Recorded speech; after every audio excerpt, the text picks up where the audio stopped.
All right, we're going to unpack a pretty radical theory today. It's one that connects the wars you see on the news directly to the rent you pay every single month. The idea is that there's this hidden thread, a single cause that ties huge global conflicts right to your personal bank account. So let me ask you this. What could a war in Ukraine, sanctions on Iran, and the insane cost of housing possibly have in common? I mean, it sounds kind of crazy, right? You've got this brutal war, decades of tension in the Middle East, and then just your own struggle to pay the bills. Well, according to this school of thought, they're not just related. They're all symptoms of the exact same problem. And that problem, it all comes down to one little word, rent. But to really get this, you have to completely forget the definition you use with your landlord. We've got to go back and understand what economists used to know was its true and way more powerful meaning. Yeah, check out this warning from an economist named Mason Gaffney all the way back in 1988. He basically said his colleagues were getting totally sidetracked, focusing on tiny things like tax loopholes, while they were ignoring the real bloody history of what he called rent seeking, just the straight-up violent seizure of valuable land and resources. So, what is everyone fighting over? They're fighting over these rent-bearing assets. Now, this isn't stuff that we create, like a factory or a new app. No, this is about things that are just there. We're talking valuable land, oil in the ground, a critical port for shipping. Their value exists without anyone lifting a finger. And so the whole game becomes about who can seize them and control them. Okay, so let's take this idea and look at the world map. Once you start looking for this pattern, this fight to control these pre-existing assets, you start seeing it everywhere. Suddenly, huge geopolitical conflicts start to look a lot less complicated and a lot more like simple, old-fashioned land grabs. Let's take Ukraine, for example. The headlines are all about sovereignty, identity, NATO, but this analysis says, hey, just look at the map. The territories that were seized, they're not random.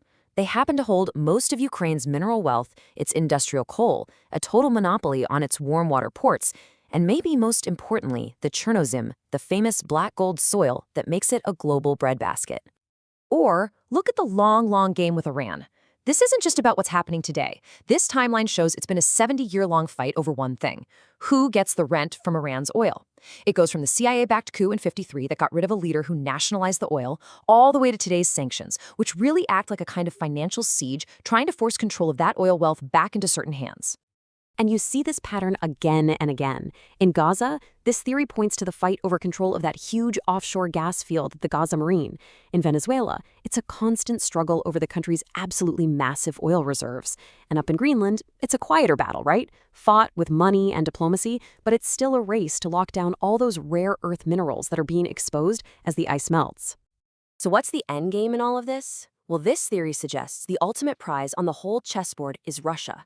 And the goal isn't to conquer it in some old-fashioned war, but to break it up, to cause it to fragment into smaller, weaker states, which would open up the single largest treasure chest of natural resources on the planet to foreign interests. Okay, so that's the huge, kind of terrifying global picture. But here is the major twist.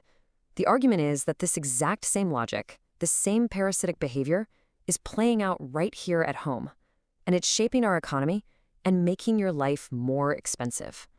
Just think for a second about what a house has become.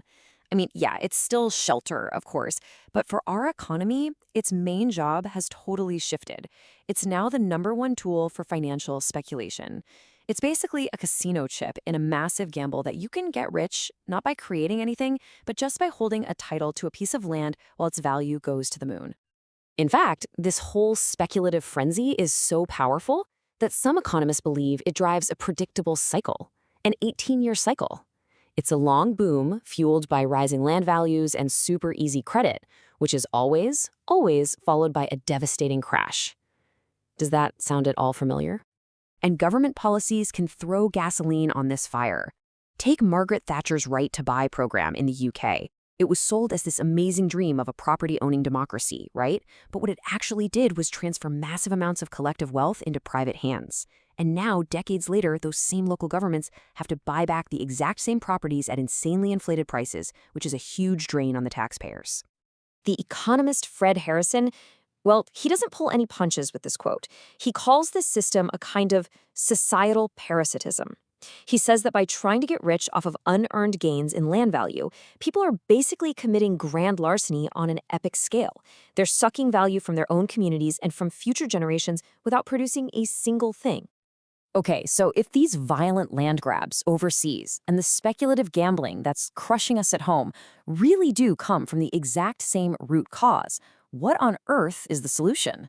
Well, the one proposed by this school of thought is pretty simple, kind of elegant, and absolutely radical.